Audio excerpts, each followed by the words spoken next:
할렐루야. 오늘 말씀의 제목은 그리스도 중심입니다. 그리스도 중심. 우리 모든 믿음은 예수 그리스도를 중심으로 세워 나가야 됩니다. 우리가 하나님의 이름을 부르지만은 하나님의 이름을 부르는 그 저변에는 언제나 그리스도가 자리를 잡아야 됩니다. 그리스도 없이 하나님을 부르는 신앙은 그건 아무 의미가 없어요. 그래서 오늘도 이 시편 25편의 내용은 다윗이 기록한 말씀입니다. 여기 뭐 문자적으로는 예수라는 말이 나오지 않죠. 그리스도라는 말도 한마디도 나오지 않지만은 다윗의 신앙에는 언제나 삼위일체 하나님이 자리하고 있어요. 하나님을 부르지만은 그 마음의 저변에는 언제나 그리스도가 자리를 하고 있습니다. 이것을 우리가 놓치면 안 돼요. 그냥 구약을 읽을 때 그냥 하나님 이름만 나오니까 그냥 유대인들처럼 그렇게 믿어서는 안 되고, 신약에 와서 보면 아브라함도 다윗도 다 그 믿음의 저변에는 예수 그리스도가 자리하고 있어요. 그렇기 때문에 그들이 믿음의 사람들이 될 수가 있었고, 또 하나님이 그들에게 맡겨주신 사명을 감당해 나갈 수가 있었던 겁니다. 오늘도 여기 보니까 하나님을 우러러 본다는 말씀이 있습니다. 1절에 보면 여호와여 나의 영혼이 주를 우러러 보나이다 라고 말씀했는데, 쉽게 말하면은 하나님께로 그 영혼이 가까이 나아간다는 뜻입니다. 그 영어의 표현을 보면은 내가 나의 영혼을 하나님께로 들어 올린다, 그런 뜻이에요. 그러니까 한글 번역하고는 좀 다르죠. 한글은 나의 영혼이 주를 우러러 보나이다 라고 표현이 되어 있지만은 나의 영혼을 하나님께로 들어서 올립니다라는 뜻이에요. 같은 뜻은 같은 뜻입니다만은 구체적으로 표현을 하면 그렇게 된다는 말씀입니다. 우리가 하나님께 어떻게 가까이 나아갑니까? 내 영혼을 하나님께로 어떻게 끌어올릴 수가 있습니까? 그것은 우리 힘으로 할 수가 없어요. 우리가 하나님께로 나아가는 것은 그리스도로 말미암아 나아가요. 다윗이 하나님께로 가까이 나아간다고 할 때는 그리스도로 말미암아 나아간다는 뜻이에요. 사도행전 그 2장에도 보면 26절인가에 보면 내가 항상 주를 내 앞에 모시며 또 내가 주가 내 우편에 계심으로 내가 항상 요동치 아니하나이다 라고 말합니다. 그 주라는 것은 그리스도를 말씀해요. 그러니까 다윗의 신앙이라는 것은 언제나 그리스도를 중심에서 하나님을 바라봤어요. 그가 약하고 그도 우리와 똑같이 약한 존재지요. 약하지만 하나님께 나아가는 것은 그렇기 때문에 그리스도를 의지해서 하나님께 나아갔어요. 요한복음 14장 6절에 나로 말미암지 않고는 아무도 아버지께로 갈 자가 없다고 예수님이 말씀했습니다. 예수 그리스도를 화목제물이라고 하는 것은 뭐냐면요, 하나님께로 나아가는 통로가 된다는 뜻이에요. 죄인은 하나님께 직접 나아갈 수 없으니까 예수의 피가 하나님과 우리 사이를 화목시켜서 하나님께로 갈 수 있도록 만들어져요. 예수님의 피가 없으면 하나님께 못 나가요. 자기가 뭐 아무리 착하고 뭐 자기가 얼마나 어렵고 전혀 그건 고려 대상이 아니에요. 그래서 구약 시대는 짐승의 제물을 바쳐서 하나님께 나가죠. 짐승을 바쳤다는 말은 뭐냐면 화목 제물을 드렸다는 것이에요. 하나님과 내 사이에 원수된 것을 짐승의 피로 사함을 받고 화목해져서 하나님께 나아가는. 그 신약에 와서는 그 짐승이 예표하는 바 하나님의 어린 양 그리스도, 그분의 피로 하나님께 나아갈 수 있게 됐어요. 그 찬송가에 있는 대로 힘써도 안 되고 애써도 안 되고 울어도 안 된다 그랬잖아요. 착해도 안 된다 그랬어요. 인간은 아무리 애를 써도 하나님께 나아갈 수 없어요. 오직 그리스도의 피로만 나가요. 뭐 어떤 사람도 하나님께 가까이 나가니까 자기가 막 힘써가지고 나가고, 뭐 예수님이 겟세마네 동산에서 피땀 흘려 기도했으니까 우리도 예수님처럼 피땀 흘려 기도해야 하나님께 나아간다. 그건 성경을 잘못 해석하는 거죠. 예수님이 겟세마네 동산에 피땀 흘려 기도한 것은 앞으로 자신이 십자가에서 죽기 위해서 기도한 거죠. 너희도 나처럼 땀이 핏방울이 되도록 기도하라는 뜻이 아니죠. 예수님이 피를 흘려주시고 또 땀이 핏방울이 되도록 기도해 주신 그 공로로 힘입어서 나아가는 거야. 그러니까 우리가 하나님께 전심으로 나아간다는 말은 다른 말로 하면 그리스도로 말미암아 나아간다는 것이요. 아멘. 전심으로 나아간다는 말은 그리스도 공로를 의지해서 나가는 것이지 내가 노력으로 나아간다는 말씀이 아니야. 진심은 뭐야? 예수님을 의지하는 믿음밖에 없어요. 참된 것이라는 것은요, 예수 신앙밖에 없어요. 뭐 우리가 정성을 다 하고 힘을 기울이는 거, 그건 진심일 수 없어요. 그 아무리 진심을 기울여 보고 애를 써보세요. 그게 하나님이 받으실 수 있어요? 못 받아요. 참되고 진실하고 전시버린 것은 예수님 피밖에 없어요. 그분을 의지했으면 나가야 된다. 그러니까 너희가 다윗이 그런 것처럼 하나님께로 가까이 나아가려면, 너희 영혼을 하나님께로 들어 올리려고 하면, 끌어올리려고 하면은 그리스도를 의지해야 된다는 거예요. 지금 우리 이 세상은 뭡니까? 중력의 법칙이죠. 전부 물체가 위에서 아래로 떨어지잖아요. 이거 영적인 어떤 시사점이 있어요. 뭐냐니까 죄인이라는 것은요, 자기 힘으로 위로 올라갈 수 없다는 것이에요. 죄인은 아래로만 내려가게 되어 있어요. 그러니까 영적인 법칙을 중력의 법칙을 통해서 우리에게 가르쳐요. 여러분의 힘으로 팔딱 뛰어가지고 뭐 위로 올라갈 수 있으면 뭐 올라가죠. 아무리 애를 써도 안 되죠. 그러니까 이게 뭐냐면, 중력의 법칙이 뭐냐면, 죄인은 자기 힘으로 아무리 노력을 해도 하나님께로 올라갈 수 없다는 것이에요. 아멘. 올라갈 수 없어요. 죄인은 타락하는 길 아래로만 내려갈 줄만 알지 위로는 올라갈 수가 없어요. 그러니까 우리로 하여금 그 중력의 법칙을 거스리고 하나님께로 우리를 올려주시는 분은 예수님밖에 없어요. 그분을 의지하면, 그분의 핏부림을 받으면 우리 영혼이 깃털처럼 가벼워서 하나님께로 올라가는 거예요.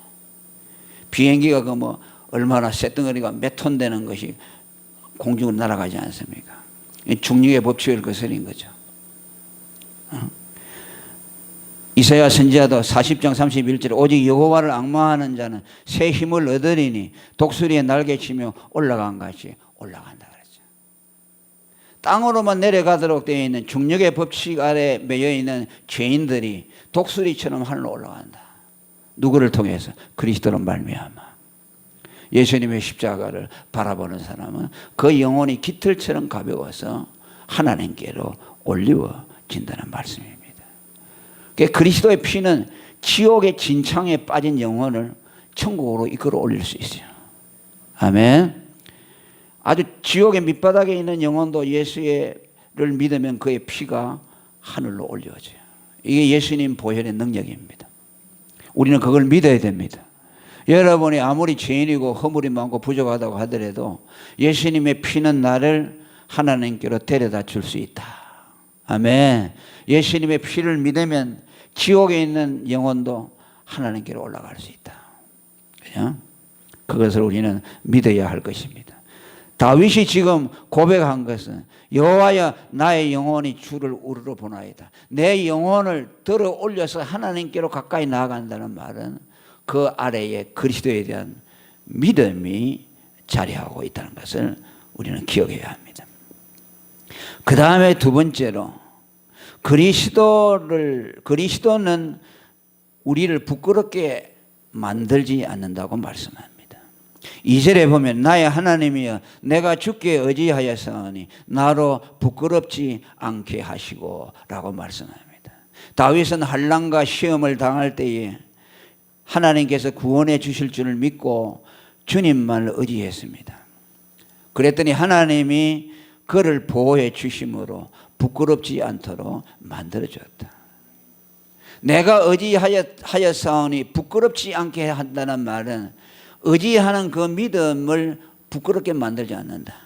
의지하는 그 믿음을 헛되지 않도록 만든다는 말씀입니다. 로마서 10장 11절에 보면은 누구든지 저를 믿는 자는 부끄러움을 당하지 아니한다고 말했습니다. 두 가지 의미가 있습니다. 하나는 예수를 믿는 자는 반드시 구원을 받는다는 뜻이죠. 구원받지 못하는 것이 부끄러운 것이죠. 그러니까 누구든지 주의 이름을 부르는 자는 구원을 얻으리라. 다른 말로 하면 누구든지 주의 이름을 부르는 자는 수치를 당하지 않는다. 믿음으로 예수 이름을 부르는 자는 반드시 하나님이 그를 구원해 주신다 뜻이고, 그 다음에 그 예수를 의지하고 믿는 자에게 하나님은 그의 믿음을 저버리지 아니한다. 그를 도와주신다는 말씀입니다. 쉽게 말하면 그를 의지하는 자를 공수로 빈손으로 돌려보내지 않는다는 말씀입니다. 우리가 주님 앞에 도움을 호소하면서 주님 도와달라고 손을 내밀 때 주님은 그 손을 빈손으로 보내서 우리의 손을 부끄럽게 하지 아니한다는 말씀입니다. 할렐루야. 우리는 이것을 믿어야 합니다. 제가 여러 번 설교했죠. 여러분 길을 지나가는데 육교 같은 데서 도와달라고 사람들이 손을 내밀 때 여러분 호주머니에 돈이 있으면 그냥 가지 않지 않습니까? 그죠? 돈이 없으면은 모르지만은 그 추위에 벌벌 떨면서 한 분 도와달라고 할 때 누가 그걸 외면할 수 있겠습니까? 우리는 사람이라도 그러잖아요. 죄인이지만은 그 불쌍한 사람에 대한 동정심이 있어요. 하나님은 얼마나 더 아시겠어요? 그래요. 그 예수님이 누가 보면 11장에 뭐라고 했어요? 너희가 악할지라도 너희 자식에게 좋은 것을 줄 줄 알거든. 하물며 하늘에 계신 너희 천부께서 구하는 자에게 좋은 걸 주지 않겠네요. 우리는 악한 사람이라도 자식에게 좋은 걸 줄 줄 알고, 자식이 아니라도 누가 내게 도와달라고 할 때 내 능력껏 도와줄 수 있는 마음이 있잖아요. 하나님도 그렇게 한다는 말씀이에요. 아멘. 하나님은 우리보다 더 자비롭잖아요. 왜? 그분은 불의한 자에게도 비를 내려주시고 다 하시는 분이잖아요. 성전 미문에서 그 안전뱅이가 베드로에게 달라고 할 때 베드로에게 도움을 줄 거예요. 그 사람은 동전 몇 푼 구하려고 했지만은 그 은과 건이 없죠. 그러니까 그래, 내가 너에게 도와줄 돈은 없지만은 내게 있는 것을 내게 준다. 나사렛 예수 이름을 그에게 주었죠. 그러니까 그 사람이 그 예수 이름을 믿으니까 그 이름이 그 사람을 일으켜줬다고 말했죠. 나사렛 예수 이름으로 그러려 할 때 그게 뭐야? 그 이름을 준 거예요. 예수 이름. 그 일으킴을 받았을 때 어떻게 일으킴을 받았냐? 그가 믿은 예수 이름이 그를 일으켰다 그랬어요. 베드로가 일으킨 것이 아니고 그 안전뱅이는 예수 이름을 몰랐어요. 생전 처음 예수 이름을 들었어요. 그러니까 예수 이름을 믿으면 내가 구원을 받겠다는 믿음이 생겼죠. 그러니까 우리가 전도가 거기에 있어요. 내가 구원하는 것이 아니라 그냥 예수 이름을 던져주는 것이요. 할렐루야. 예수 이름을 던져주면 하나님이 택한 백성이면 그 이름을 붙들게 되어 있어요. 예수 한번 믿어봐야겠다는 마음이 생기죠. 이 안전뱅이가 그러죠. 그러니까 이 안전뱅이에게 베드로는 그가 구하는 것보다 더 좋은 거 줬잖아요. 돈 달라고 했는데 돈보다 더 좋은 예수 이름을 줬고 그 예수 이름이 그를 안전뱅이에서 일으켰습니다. 아까 말한 대로 주님은 우리가 구하는 것보다 더 좋은 것을 주시는 분이다. 우리는 항상 이것을 믿어야 돼요. 내가 구하는 대로 하나님이 안 주시더라도 낙심하지 말아야 돼요. 왜? 내가 구하는 것보다 더 좋은 것을 주시는 분이에요. 반드시 빈손으로 돌려버리지 않아요. 그러니까 끊임없이 기도해야 합니다. 하나님을 의지해야 돼요. 주님을 의지하는 것을 포기해서는 안 돼요. 에베소 3장 20절에 보면 우리의 온갖 구하는 것이나 생각하는 것에 넘치도록 능히 하신다 그랬어요. 우리가 구하는 것보다 더 넘치는 것을 주시는 하나님. 예. 그래서 우리의 손을 부끄럽지 않도록 만들어 주시고, 하나님은 우리를 후대하시는 분이다. 후대한다는 말은 뭡니까? 내가 생각했던 것보다 더 많은 것을 주시고 더 좋은 것을 주시는 분이죠. 여러분 이런 믿음을 가지시길 바랍니다. 왜 그렇게 합니까? 그것도 예수님 때문이죠. 예수님의 공로죠. 요한복음 16장 23절에 너희가 무엇이든지 아버지께 구하는 것을 내 이름으로 주시리라고 말씀합니다. 구원도 예수님의 이름으로 주시고 우리가 주님 앞에 도움을 호소할 때도 예수 이름으로 도와달라고 하는 거죠. 그죠? 주님의 자비에 기대해서. 예수가 주님의 자비 아닙니까? 어? 주님의 자비로 나를 도와주소서, 주님이 나를 불쌍히 여겨 도와주소서라는 말씀은요 뭐냐면 예수 이름으로 도와달라는 말씀이에요. 예수가 하나님의 자비 아니에요. 그죠? 예수가 하나님의 궁율이에요. 우리를 자비롭게 여기서 예수를 주었다고 말해요. 그래서 그 예수를 통해서 구원도 주시고 우리가 도와달라고 할 때 하나님의 그 기도도 들어주시고, 그러니까 우리는 예수님을 하나님의 자비의 이름으로 의지해서 언제나 하나님 앞에 기도해야 합니다. 하나님, 예수로 말미암아 도와주세요. 주님 자비로서 나를 도와주세요. 나는 주님 앞에 도와달라고 하는 면목이 없는 자이지만 예수님을 자비로 주시지 않았습니까? 예수의 이름으로 저를 도와주시고 예수의 이름으로 제 기도를 들어주시고 예수의 이름으로 이 난관에서 벗어나도록 해 주시옵소서. 우리는 그렇게 기도해야만 할 것입니다.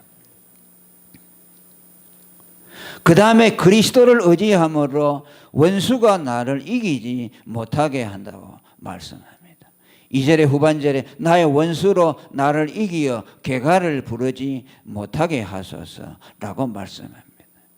여기 다윗이 나의 원수라고 하는 사람은 누구를 말할까요? 물론 다윗에게는 원수들이 많았죠. 전쟁에 나가면 다 원수이고 특별히 그를 괴롭힌 사람이 사울 왕이었죠. 그러나 지금 다윗이 말하는 것은 자기를 개인적으로 괴롭히는 원수들을 지칭하는 것이 아닙니다. 말하자면 개인적으로 뭐 꼴보기 싫고 아주 내게 나를 미워하고 그런 차원의 원수를 말하는 것이 아니고, 다윗이 말하는 원수는 이 사사로운 원수가 아니고 하나님의 대의적인 면으로서 말하는 원수예요. 그러니까 다른 말로 하면 하나님의 원수를 말하는 거예요. 다윗은 자기의 원수가 누구냐면 하나님에게 원수되는 자를 자기의 원수로 삼았어요. 실제로 그랬잖아요. 다윗은 사울이 자기를 죽이려고 하더라도 다 용서해 줬죠. 그러니까 다윗이 그릇이 얼마나 큰 사람입니까? 사울을 원수로 알았다면 죽여버려야 되죠. 그런데 원수, 자기를 죽이려고 했지만 원수로 생각하지 않았죠. 보통 믿음이 좀 이게 좁은 사람들은 그냥 원수 뭡니까? 자기하고 뭐 감정적으로 이렇게 해가지고 자기에게 좀 뭐 나쁘게 대하고 그런 그걸 원수같이 여기죠. 우리는 그걸 넘어야 된다고 말이에요. 우리 예수 믿는 사람에게 원수는 뭐인가 하니까 하나님에게 대적하는 사람, 하나님의 뜻을 대적하고 하나님의 교회를 대적하고 하나님의 하시는 일을 대적하는 자를 나의 원수처럼 여겨야 돼요. 왜냐하니까 사도행전 13장 36절에 보면 다윗은 언제나 하나님의 뜻만을 쫓아 섬기는 사람이었어요. 그렇잖아요. 그는 평생 하나님의 뜻만 쫓아 섬기다가 잠들었다고 그랬죠. 그는 하나님이 다윗의 뿌리에서, 그죠? 메시아가 날 것을 알았어요. 그러니까 다윗은 자기의 위치를 알았습니다. 다윗의 왕국은 장차 그리스도가 오셔서 세우실 메시아 왕국을 말하는 오늘 말하는 교회로 그러니까 자신의 지위를 알았죠. 하나님이 자기를 향하신 계획이 거기에 메시아 왕국이 숨겨져 있다는 걸 알았어요. 그러니까 마태복음 1장에 아브라함과 다윗의 자손 예수 그리스도의 세계라고 했죠. 그 다윗을 얼마나 하나님이 높여주었습니까? 그러니까 다윗의 생각은 언제나 하나님의 뜻이었어요. 장차 올 메시아 왕국을 건설하는 데 준비하는 일. 그죠? 그리고 그는 또 선지자로서 하나님이 그에게 주시는 예언을 받아서 말해주고. 그 다윗도 선지자라고 했어요.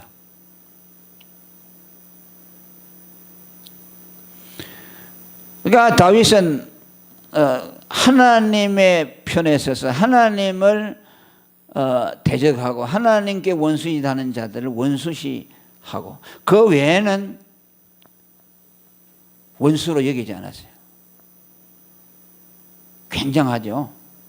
그러니까 어쩌면 큰 나라를 아마 통치하고 그렇게 하잖아요.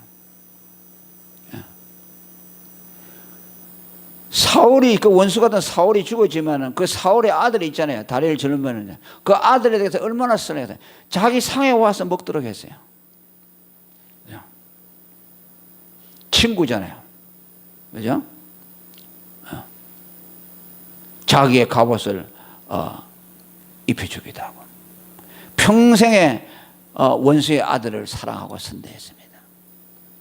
그 두 사람이 연락했다면 서로 엮었다. 실로서 옷을 짜듯이 엮어졌다고 말했어요. 그렇게 사랑했죠. 그러니까 오늘 우리가 생각하는 원수라는 개념도 우리는 이 다윗처럼 좀 폭넓은 대의적인 개념을 가졌으면 좋겠습니다.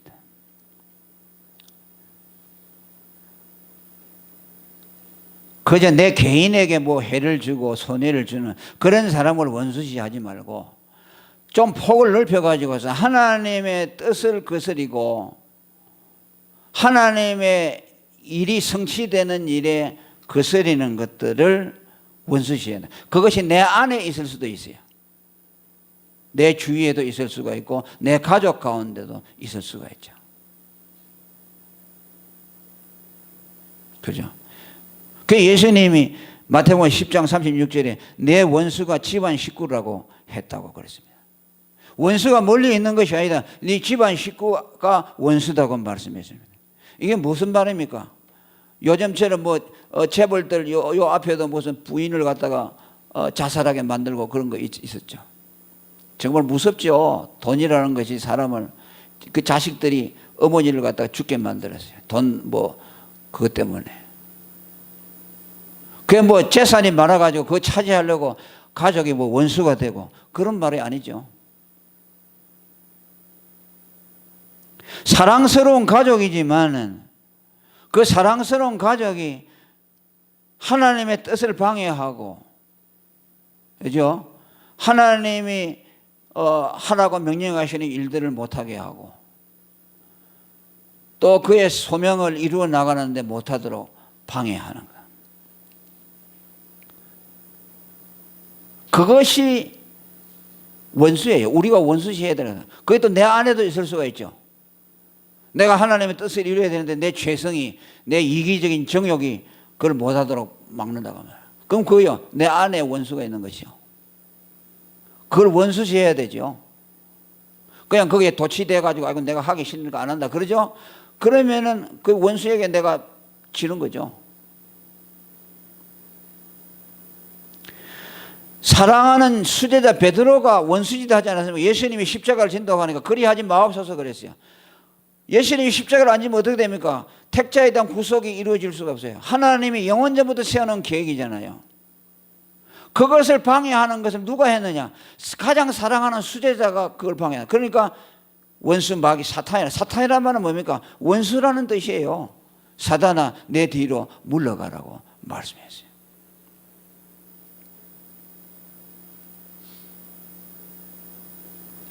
우리는 영적으로 좀 우리가 깨어 있어야 됩니다.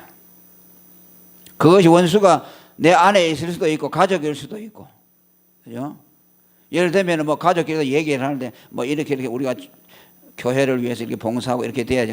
아, 이거 무슨 소리 하나. 그냥 뭐 우리 코가 석자인데 뭐 이렇게 쭉 하잖아. 아, 그래, 그렇죠. 그렇죠. 그 하나님 뜻을 못 이루게 하는 거죠.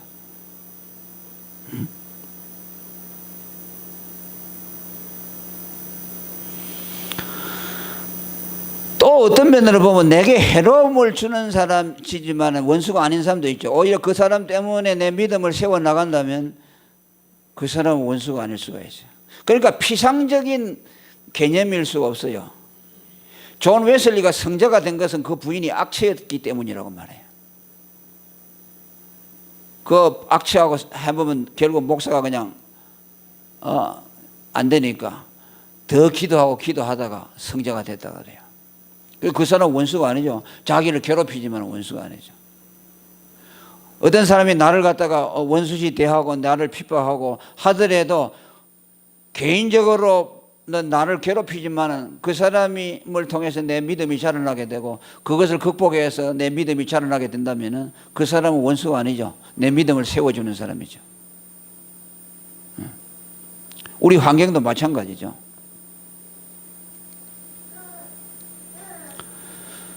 그래서 우리는 이 다윗이 원수라고 생각했던 그 개념, 다윗은 자기의 사사로운 감정이나 이해관계를 가지고 원수로 규정하지 않고 하나님의 나라 메시아 왕국 장차 이루어질 그분의 뜻, 그것에 대적하고 그것을 방해하는 자들을 다윗은 원수시하고 그들로 하여금 개가를 부르지 못하도록 해주시옵소서. 무슨 말입니까? 그들의 뜻이 도모되지 못하게 하소서. 나는 하나님의 뜻을 이루려고 하는 사람인데 그 원수들이 이 뜻을 이루지 못하도록 나를 해하고 내 하는 일을 방해할 때에 그것이 성공하지 못하도록 해달라는 기도를 올리고 있는 겁니다. 그냥 저 사람이 내가 싫으니까 저 사람이 망하게 해 주시옵소서, 그것이 아니라 하나님의 뜻을 이루는데 그들이 성공하지 못하게 해 주시옵소서. 오늘 우리가 이런 기도가 필요하지 않습니까? 이렇게 기도해야 됩니다. 오늘 반석회가 하나님의 뜻을 이루어 나가는데 거기 원수시하는 이들의 도모가 피하여지게 해 주시옵소서. 그것이 내 안에 있을 수도 있는데 내 안에 있다면 그것을 뿌리 뽑아 주시옵소서. 내 가족 가운데 그런 사람이 있다면 그 사람의 생각이 허사가 되게 해 주시옵소서.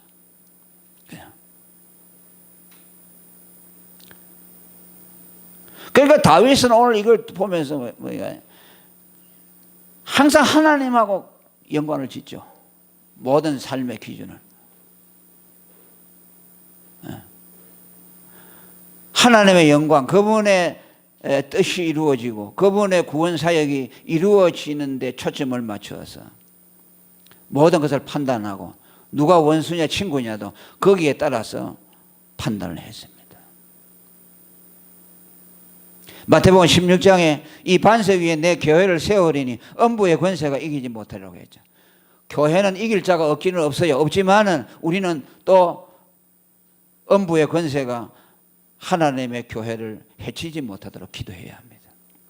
우리 교회가 하나님의 뜻을 세우는데 방해자가 없게 하시고 모든 성도들이 다 힘을 합해서 하나님의 뜻을 이루는데 합심하게 하옵소서.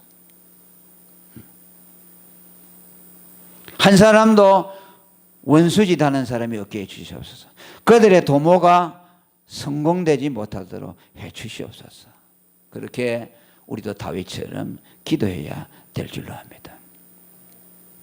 말씀에 대한 결론을 맺겠습니다. 우리는 하나님을 가까이 하도록 부름을 받은 사람입니다. 할렐루야. 예수 믿는 사람은 하나님의 얼굴을 구하는 자입니다.